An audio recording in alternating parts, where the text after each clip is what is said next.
The VCT Americas is the region that encompasses North America, Latin America, and Brazil. Teams are competing in order to qualify for Masters Bangkok and earning championship points in order to qualify for Champions Paris. The Americas is the host to some of the most popular players and teams in the Valorant space, and in this offseason, there was a slew of drama and roster moves that will make this one of the best seasons yet. 2G, MIBR, Furia, Loud, Crew, Leviatán, G2, Sentinels, NRG, Evil Geniuses, Cloud9, and 100 Thieves. This is the Hater's Guide to Valorant Champions Tour Americas Kickoff Stage.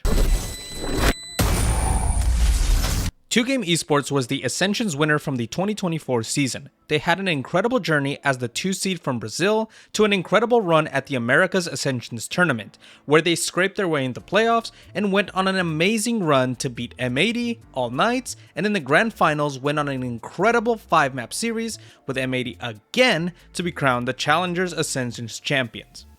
Zap is the IGL of the team, and he plays the initiator role. Is the Smokes player, Spike the duelist, Prize their flex player, and Silent who also plays flex.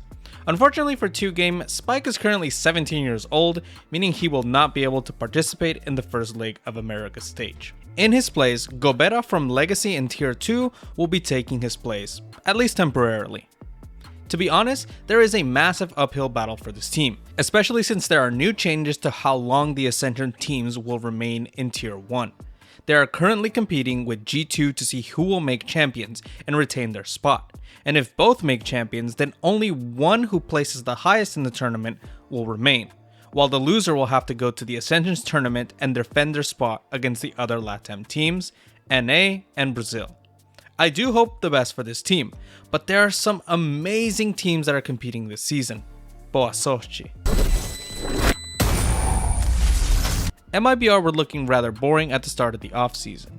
Everyone was expecting them to field a rather unstacked roster, maybe some tier 2 players, and even then got accused of funneling money into the CS2 team. The reality would slap everyone across the face when the news dropped that MIBR was attempting to buy out ASPAS' contract from Leviatán. ASPAS, who carried Leviatán through most of the regular season in the Americas and on their final run at Champions, was very upset last year when Leviatán fired Nosword on Christmas Day. ASPAS was so upset that he threatened to leave the org, but his contract that he signed did not allow that to happen. This year, Leviatán seemingly complied with ASPAS and put his contract up for other teams to buy out. Paper Rex and then Bleed were the front runners for the buyout, but Paper Rex didn't bite, and Bleed, well, they kinda collapsed. Then MIBR came in and showed us that they had been saving that partnership money and went all in on ASPAS. MIBR picked up Nazor to say, "Come on in, ASPAS," and ASPAS was officially part of the roster. The rumors were that ASPAS was selecting the players that would be part of the roster, with head coach Fraud, who had also coached him in Loud in 2023. MIBR would retain Artzin and pick up Xenum and Cortesia from Tier 2. While the team hasn't been together for too long, they did manage to squeeze in a last-minute tournament at the Ticinha Invitational, where MIBR would debut their new roster. They went nearly undefeated, beating 2Game, the 7, and Loud. But Furia of all people would be the ones to upset this roster. I will say, based on what I saw, Cortesia is an absolute animal. Artzin is solid, Nauzer we've seen as being a great player, and he has rapport with ASPAS. And Xenum, well, he still has a lot to prove. But I do think with some adjustments and guidance from Fraud, who is an experienced coach, they can be a contender team. E with ASPAS popping off, este time é muito perigoso. Furia, Furia, Furia. O que eu vou fazer? Last year you disappointed me to no end, and it's not because you were never in contention, but because you look like a chicken with his head cut off. This year you've opted to bring back what most consider to be mediocre players. And on paper, I legit thought this was an April Fool's joke. MW, Havoc, and Khalil all returning? Meu Deus do céu. But I will commend you on the new inclusions to this team. Rafa from Hero Base and Heat from Crew. My expectations were still on the floor, but then you went undefeated in the Ticinha Invitational and beat Galroy's, Shinden, and Crew, to then beating the Brazilian GO in ASPAS with MIBR. Furia have definitely impressed me in the offseason, and I don't know if it's the change in leadership or chemistry, but they currently look like the best team in Brazil, with MIBR as a close second. But can they carry this momentum into the kickoff tournament? Maybe. They currently have to play 2 games that is currently without Spike, then they have to play Leviatán, and possibly have to face either G2, Cloud9, or NRG. It's looking rather unlikely, but we'll definitely know if it was luck or actual improvement. Keep your eyes on this team. Evil Geniuses are back at it again. Brothers are so poor they couldn't even announce their roster with anything more than just a picture of them in the off-season. VCT's favorite coach is also back. It seems like she's either a glutton for punishment or really likes to build underdog rosters, because I was sure that Potter would get scooped up by either Energy or a struggling org at the coaching position. But let's talk about her current plans. I'd figure she hit the reset button, but I was really shocked to see that she maintained the core of this roster: Nature, Superman, and Derek. And who can blame her? All these players had flashes of brilliance, and I sort of respect the mindset of just not giving up on a roster because of a mediocre season, and letting it evolve into something better. It's usually how teams evolve in traditional sports. EG played at the Sen City Classic and used that off-season tournament to try out 2 new players in Sim and Ye. Potter would go on an interview and say that this is the roster that she wanted going into the Americas season, but unfortunately Sim didn't pan out the way they wanted to. Instead, they've brought in eeiu, who was formerly with G2 and before that season was in the academy roster for EG. Speaking of returns, Ye is also part of this roster, and man does that man have a lot of expectations, not only on a personal level but from a community standpoint as well. His career post-Optic has been a mess. If you like a small recap, you could check out the video where I talk about Ye and Sim's careers. Look, I, as much as everyone else, wants Ye to be El Diablo again, but it's hard to expect too much when you've seen some of the worst Valorant from him. Now, granted, there are some incredibly valid reasons as to why. From C9 being a-holes, to GSG being a dysfunctional mess, to Crazy Guy being an extremely jealous individual, and Bleed falling apart internally. But man, Ye's support agent pool has looked really bad the last couple of years with Sky and Viper. He has moved it to the Sentinel role based on his streams and the Sen City Classic, and he looks average with some flashes of brilliance. But that's the story of this core, eeiu and even Ye. Flashes of brilliance. Can this roster work? Not sure. I think it's one of those things that we need to see in order to believe. The Sen City Classic gave us a small taste of what it could look like with Ye, but we didn't account for eeiu being part of the equation. Luckily for them, they are also playing somewhat of an iffy roster at the start of the season in Loud, so there's some room for error and sorting out the kinks. I just note that with these new chamber buffs, that Ye is looking like Norman Osborn right now, staring at the Green Goblin mask. Pancada y Amigos 2.0 is what Loud have labeled this new iteration of the roster, and there are some valid reasons. Pancada has re-signed with Loud through 2026, so he is the new foundation of this roster. Let's start with the most obvious part. Kawanzin and Thieves are now the core of this roster alongside Pancada. Crazy to think that not even 2 years ago they were being mentored by the Brazilian legends, and now they are the veterans of this team. Kawanzin will continue to play as the initiator on this team as per usual, but unlike Kawan, Thieves will have to move to the Sentinel role, which is a bit bizarre, but I do think he has the ability to do so. Let's not forget that he was asked to move from Duelist to Smokes when he joined Loud, so he does have the talent for it. Joining the roster is Vinny, who is the IGL for the team, and he was the IGL for Red Candids, where he played Viper and the initiator role. The Duelist you might be very familiar with in DGZine. After disappearing from Tier 1 last year because of the rumored toxicity issues, he played with Hero Base in the Challengers Brazil Split 1, and they would win the whole thing. But the following split they would struggle and even get eliminated in the play-ins for Split 2. Overall, I think the Loud formula is still better than fucking Furia, but it's neither here nor there. I think this or MIBR will still be the top teams in Brazil, but hey, hopefully things don't fall apart after one split.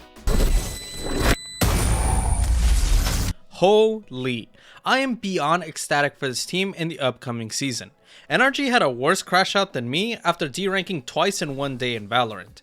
Chet got banned from Valorant until the end of Masters Bangkok, Marv crashed out and burned the bridge with NRG, Victor went to get hand surgery, in crashes, well, he joined an EMEA team. I will talk more about him in the Hater's Guide to VCT EMEA, which you should subscribe for in order to get notifications for. They got cooking immediately with the pickups of Mada and Verno.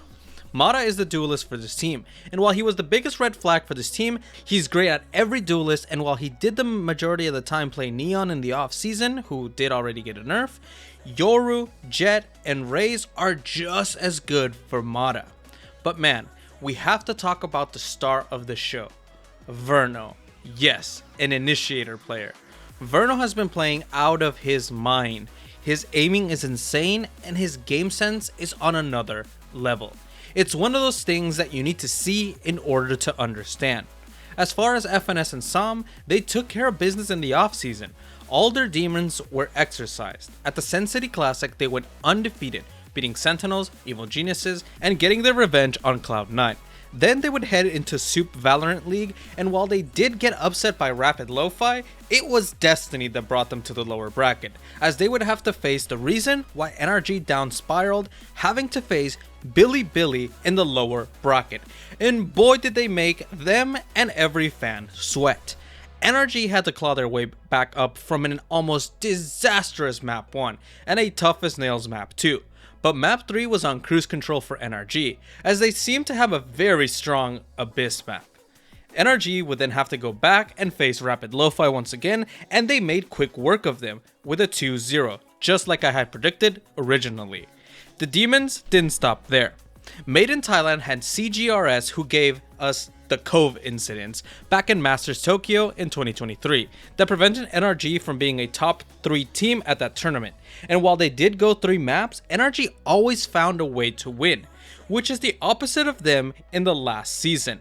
And last but not least, they would face Gen G, and everyone predicted a tough loss here. But this is not the same team at all. NRG would sweep the core of the Masters winning team 3-0, and it honestly only seemed close on map 2. I have a lot more to say, but for the sake of time, I will say that NRG are following the same steps that Sentinels took in order to win Masters Madrid last year, and I think that they are looking in incredible form. Will it all translate back to in-game performance? Mostly, I think so. But it being in season is a lot tougher, and the bracket is especially long since they have a tough side with C9, G2, and Leviatán. But never have I been more confident in this team than right now. And it's not because of hype or because the players were Masters and Champions winners, but because of the results in real off-season tournaments. The synergy of the team and the coaching staff is absolutely killing it as well. There is only one demon left for FNS and company to exercise, and that is the game's most coveted prize, the Champions Trophy. It being FNS's last year, it's now or never. And I'm confident that NRG, well, let's take it one step at a time. I'll see you at the Bangkok guide. Oh, and before I forget, yeah, Ethan is still very good. 100 Thieves continues its tradition of not changing its roster too much. Cryo, Boostio, eeiu, Asuna are the returning players, and Zix continues to be the head coach of the team. Last year they missed out on champs because of the point system and because they were on a performance decline. Boostio had some issues with the amount of content 100 Thieves expected, and yeah, it got kinda ugly between him and Nadeshot, but I think the issues have been resolved for the most part. Leaving the roster was Bang, who had been there for a very long time, and I'm about 100% sure that if it wasn't for Sentinels being the one offering him the role, that he would still stay on the roster. Joining in his place is Zander, who has been touted as one of the best players in Tier 2 for a couple of years now. M80, which was his former team, had made the Essentials Grand Final again against 2G, and the year before that they had made the Grand Finals against the Guard. Zander and Koala Noob are the only 2 players that got offers from Tier 1 teams. So if you'd like to know where Koala Noob went, you can watch the Hater's Guide to EMEA that should be coming shortly after this one. Zander is a no-brainer here, as he was a smokes player in M80 and he fits perfectly into the missing slot in 100 Thieves. Zander is an incredible player, but I think the ceiling on this roster only marginally increases and not exponentially. Seeing as the org didn't participate in any offseason tournaments, it's kind of hard to put them in any sort of ranking based off of one change. At worst, this team is middle of the pack, and at best, I still think that they're contenders for playoffs. I promise, I won't shit talk Asuna this year. Cloud9 never ceases to amaze me with their level of incompetence. I can never tell whether they're on the verge of greatness or continuing their painful mediocrities. This offseason, we had the rumors that they were going to bring in Rossi from T1 and Vic from MXS, and the community seemed to be fairly happy about this change. Oxy, Rossi, Vic, Moose, and Xeppaa would be the lineup for the 25 season. Mitch would step in as a substitute for Rossi during the Red Bull Homegrounds event in North America, and they beat Sentinels in the grand final and qualified for the main event in Berlin a month later. When Rossi arrived in NA to play with C9, they would play in the Sen City Classic where they got swept by EG, Sentinels, and NRG, and it looked rough, but nothing unsolvable. Fast forward a couple of weeks and C9 are at the Red Bull Homegrounds event in Berlin, and they just keep winning, beating Fnatic, Team Heretics, and G2, and in the grand finals they play T1 and fall short of winning the whole event. The community is hyping them up and praising them for their play at these tournaments. And what does C9 do? Release Rossi a week later? What? I texted my good friend Esports Andy because he's a C9 fan unfortunately, and this was his reaction. Then Rossi tweets about it, and everyone is shocked that it happened, and now Rossi is left in the same position that Ye was left in 2 years ago, with every other team already finalizing their rosters, and there are no spots in Tier 1 for him. He would go on the Ravishing Report and talk about all the drama. During the event, we lost, and I never raged at anyone. I never flamed anyone, I never hurt anyone's feelings, but raised my voice on this team to anyone. But I kind of shut down, not shut down as I started no commenting and stuff like that. I just was not saying anything. After we lost, after every map we lost, we just went outside. I didn't say anything, just focused, and I was kind of getting upset. And that was after the Sentinels, after the Sentinels match that started to happen. So for those 2 matches, I did that, right? I was just very quiet and kind of in the match, I was kind of tilting a little bit, sighing in the mic and stuff like that. But nothing overwhelmingly bad, I'd say. But that was that was not good. You don't want your IGL to do that. So honestly, the Sen City Classic event, I will take full blame for us doing bad. Thanks to Ravish for letting me use his clips. Aside from the whole drama that ensues from Rossi being let go, C9 have reverted to their Red Bull Homeground NA roster with Mitch, and honestly, performance-wise, it's not bad. Now, in terms of whether or not I think they have a chance to win a trophy or make an international event, no. This team has been fraudulent since its inception in VCT, and it's not going to end this year. Every single person on this team has talent, and despite all of that, and even incredible runs in regional tournaments, God himself has punished this organization with a curse that causes them to choke in playoffs every single time. I don't expect anything from the team that continues to hire the Gardner Minshew of VCT and Xeppaa. If you know, you know. Sucks, because Oxy being tied down to this org until 2028 means that he will never accomplish anything if God keeps punishing this team. Leviatán as an organization confuses me. On the one hand, they seem to have not cared about the LATAM scene by fielding the majority of their roster with out-of-region players. But then they do cool things like fielding an academy roster with Latin American players, and I'm just left confused whether I like them or I hate them. Confusion aside, the main roster they are fielding is already changing 2 of their players for their lineup. Com, Tex, and Kingg are all returning players. And by now, I have already talked about ASPAS leaving Leviatán via contract buyout, and Mazzino has been let go because of the contract negotiations falling through. Coming in to replace Mazzino is Natank from Gentlemates, and wow, what a curveball to throw on a roster that already has regional identity issues. But there is no sense in complaining about it now. The replacement for ASPAS is Demon1, and last year he didn't live up to the expectations that the Valorant space had for him. I've talked about it in length where I talk about the issues of NRG and the issues Demon1 had in this specific section, so go back and watch that if you haven't already.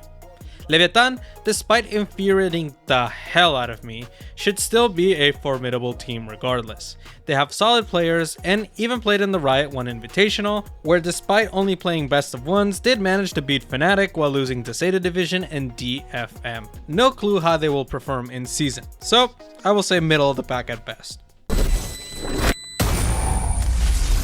This is the most boring and conservative team in all of VCT. And last year, despite all the controversy from jumping off of Abyss, playing super passive, and not taking too many risks, the team remains very talented. JohnQT, Valen, and Trent are all incredibly talented, especially Valen, not only in the calling department, but also in firepower. Leaf's move to Sentinel keeps showing us that he is a jack of all trades in VCT. You can put him in any slot and he'll still be an amazing player. Despite all this praise, they have yet to capture any titles in the domestic area or the international space. eeiu was the subject of much discussion last year, whether or not he was good for the team. And while most agreed that he was a great player and filled in this role that they sorely needed, what they lacked in the eyes of many was a guy who had no fear of playing the entry role, a Oxy or a Xeppaa. And this year, they found their guy. JohnQT found himself seemingly at the clutches of EG last year, where despite showing his loyalty to Potter and trying to run it back with an underdog team, found him and Potter carrying the entire responsibility of their teams on their hands. JohnQT left EG to join G2 this offseason, and in all honesty, I think he is the final piece of the Infinity Gauntlet for G2 in order to finally have a roster that can contend for a trophy. Well, maybe on paper. G2 have played a few games at the Red Bull Homeground Tournament, and let's say that they weren't the god squad that everyone expected them. Could it be that it's just an off-season slump or a lack of practice? Maybe, but I think that much like last season, G2 has always been a team that slowly improves their performances. It's not one of those teams where you get one piece and immediately changes everything. They need time to adapt, and I think them playing in the off-season is a better time for them to start slow than during the VCT season. If Leviatán is the disappointing older child that became an arrogant a-hole, then Crew is a younger child that despite all his flaws, has a kind heart. Crew have not changed their philosophy and continue to pick up players from the Latin American region.